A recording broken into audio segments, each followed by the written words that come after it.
Okay, this is our 2-man breakaway. Mangat ito. Mangat dapat itong mangat sa kaliwa itong si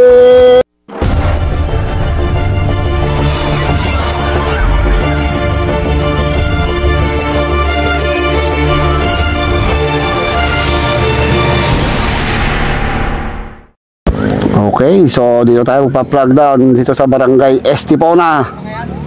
Cycling race, 40 above category. Marami rin ito ha.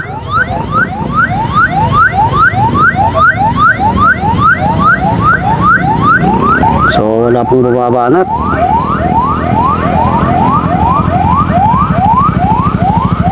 So may tumatakas kagad tayo idol.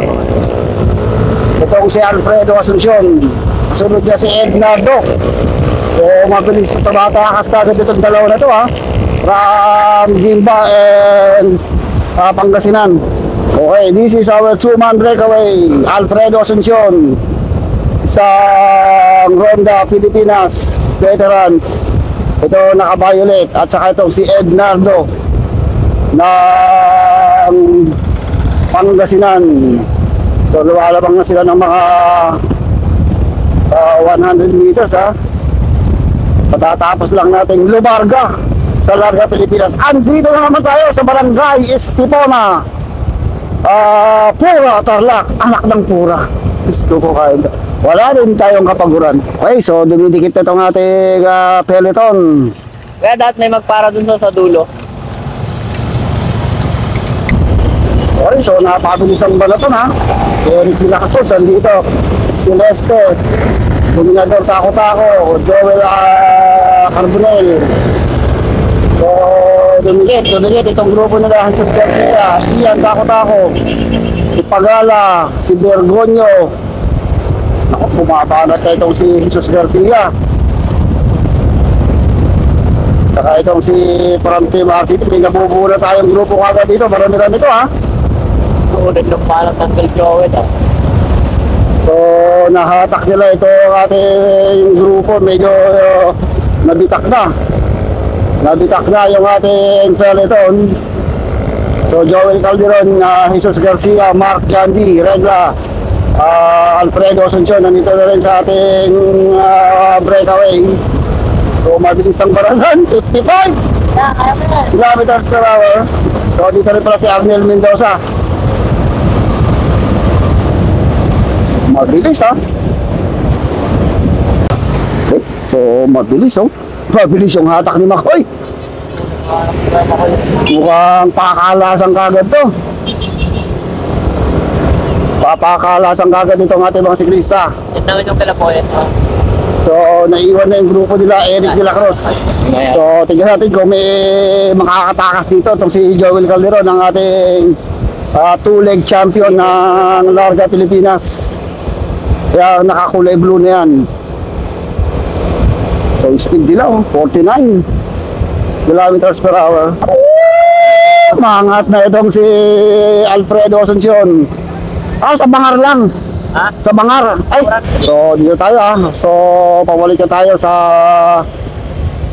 Barangay Estipona. Marami pa rin itong ating breakaway. Mangat na naman itong si Alfredo Asuncion. Sugod ka dito si Jesus Garcia. Samantalang itong si Arnel Mendoza na pag-iiwanan dito sa grupo. And Joel Calderon, nagkakabantayan. So meron na tayong umagwat. Tatlong riders na yung umagwat dito sa ating 8 breakaway. Hindi ba katakas ito? Mangat na si Team RCC. Sunod kagad Ian Tako-Tako. Uy, mabilis ang banat itong si Joel no? Mangat na ito si Joel Calderon. Mag-aabol na. Mukhang mag-aabol na doon sa harapan itong si Joel Calderon. Hatak-hatak na itong si Arnel Mendoza at naiwan na rin sa likod itong si Ian Tako-Tako. Naiwan na rito si Ian. Okay, si Ryan Mira pala. Ito dito, dulikit ha. So nasa harap pa rin si Ednardo. Hatak na yun ni Makoy Regla. Itong 246 riders na nag-aabol kay Ednardo. Magandang laban ng mga to ha. Inabot na. Oh, mga tata. Agawan to ha. Meron tayong sprint dito. 300. Ay! Diyos ko mo! Oh, kisti sa bawal! Napaka naman ni Idol. Bago. Hindi marunong bumasa. So, meron nagbala tayo. Si Dayo, nakakuha na. Mukhang si Alfredo Asuncion ang nakakuha ng ating first sprint finish. Ay si Alfredo Asuncion. So, nabago na naman ang ating breakaway. Dalawa na naman. Ayun, sa harapan si Alfredo Asuncion and si Arnel Mendoza pareha sa Ronda Pilipinas veteran, pero umahabol pa rin itong si Mark Jandy Regla. Ayaw niyang magpaiwan. Well, siyempre, ang kailangan mo dito 1, 2, 3 dahil ang premyo ito 3,000, 2,000, 1,000 ang premyo dito. Ito ay naman eh. Wala sa focus! Naabot pa rin, naabot pa rin. Talagang magandang laban ito, hindi natin bibirawan ito. Talagang magandang laban kung sino ba dito ang unang grupo o magkakasama na makakatakas. Bira na naman si Makoy, sinundan ka agad ni Ednardo. Sumunod na rin itong si Alfredo Asuncion. Hindi po mapapayag itong si Joel Calderon na makatakas yung ating yung kanilang mga kalaban. Mangat na naman itong si Arnel Mendoza naman yung pumapalit sa harapan. So si Arnel Mendoza, isang Ronda Pilipinas veteran sa yun. Sumasagad na, walang nag-aabol dito, walang nag-response. Tignan natin kung sino ang mag-aabol sa kanya. Mabilis din itong dalawang to ha. Mukha nagbabalak pa rin na dumikit doon sa ating mga breakaway sa harapan. Nagtutulong-tulong itong dalawang to. Maganda yung laban ha. So nakakalayo na ng bagya itong si Arnel. Pero nagpapakiramdaman itong mga nasa kaliwa itong si Joel Calderon. Mukhang maghahabol na itong grupo ni Joel Calderon doon kay Arnel Mendoza. Nasa harapan na rin si Alfredo Asuncion. Kumontrol naman dito sa peloton itong si Mark Jandy. Kalaban niya si Ryan Mira and Ednardo.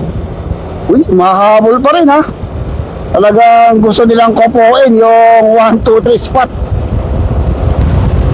So, tatlo lang magkakakampi yung nasa harapan. Ito, second group natin si Ednardo and Ryan Mira. So, ito yung grupo ngayon ni Calderon, Mark Jandy, Alfredo Asuncion at saka itong si Arnel Mendoza. Mukhang makakawawa na naman. Itong si Arnel Mendoza, ang kanilang speed 53 kilometers per hour for this 4-man breakaway. Naiwan na si Ednardo sa may bandang likod. Ang tanong dito kung makakalasin na naman nila itong si Arnel Mendoza ng tatlong makakakampi from Gimba, Nueva Ecija and from Tarlac naman itong si Arnel Mendoza, isang tour veterans din ha. Sabi yung hatak ni Joel Calderon ha, 50 kilometers per hour. Yatin kung makakadikit pa yung dulo. Ito, kumahabol pa rin itong si Ednardo. Talagang malakas umatak itong si Ednardo. Makakadikit na naman siya doon sa ating 4 na breakaway. Kumahabol pa rin itong si Ian. Tako-tako. Okay, ito yung ating last group. Mukhang napag-iiwanan na itong ating huling grupo. Dito si Bergonio, Pagala, Doming Carboner, Eric, Den Celeste. Uy. Tako-tako. Mukhang nagkakatirahan pa rito sa ating grupo ha. Sa ating last group. Tako-tako, Pagala, Bergonio. Banat sa aliwa. Parang gusto mo tumakos ha. Uy, nagkakabalatan pa rin. Diyos ko po, si Eric Vilacros, walang kasawa-sawa. Nakikipagchikahan lang to eh. Ay, nagkakabalatan na yung ating champion kahapon ha, partner. Champion sa MTV. Itong si Doming Carbonell. Solo, walang lumaban sa kanya. Ito nakakulay pula na to. Ito yung ating champion sa MTV sa Larga, Pilipinas. Itong si Doming Carbonell. Walang lumaban. Solo lang siya sa 50-59 above category. Napakaswerte. Solo niya. Paldo. Itong si Doming Carbonell. Si Celeste, breakaway ng last group. Okay. Okay, so hintayin natin yung ating breakaway. So, grupo pa rin ha. Dati na lang kung binabawas, mukhang 4 na lang to. 1, 2, 3, 4, 5 riders na lang yung ating breakaway, including Ednardo and itong si Arnel Mendoza. So, ito yung ating breakaway ha. Alfredo Asuncion, Joel Calderon, si Makoy Regla, Arnel Mendoza, tsaka itong si Ednardo.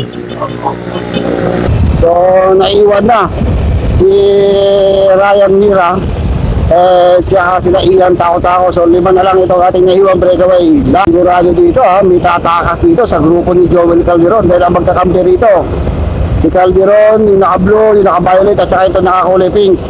At solo lang naman itong si Arnel Mendoza, yung naka-orange. At saka ito nakakulay gatas na si Ednardo.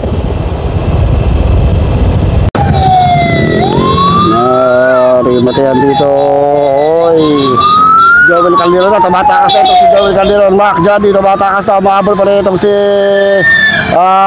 Ednardo, Arnel Mendoza. So, dumikit pa rin itong si Jesus ha. So, nakalayo na ha. Nakatakas dito si Makoy, si Mark Jandy. So 200 meters lang nilalayo ni Mark Jandy dito sa grupo ni Joel Calderon. Tingnan ay kung mag-aabol pa itong si Ednardo and Arnel Mendoza. So sa wakas ay may nakatakas tayo isang solo. At nakadikit naman dito ito rider from Heron Tarlac. Itong si Jesus Garcia dumikit ulit dito. So 2, 4, 6 riders. Ito ang andito sa ating second. Makahabol na naman itong si Ednardo. Talagang gigil na lapit ni Ednardo itong grupo. Magsasakripisyo na itong si Ednardo para makadikit at hindi tuloy lang makalayo itong si Mark Jandy dahil parimati na to. So minamanduhan na ni Joel Calderon itong grupo nila. Papetik-petik na lang to para hindi sila makadikit dun sa ating solo breakaway. Atras tayo doon sa breakaway. Okay, so ito yung ating solo breakaway. Itong si Mark Jandy, mukhang makakabawi kayo itong si Mark Jandy dahil kahapon sa Larga Pilipinas inalat. Diyos ko po, naubusan pagdating sa ahon. Dito ngayon nagsosolo sa breakaway na itong si Mark Jandy Regla.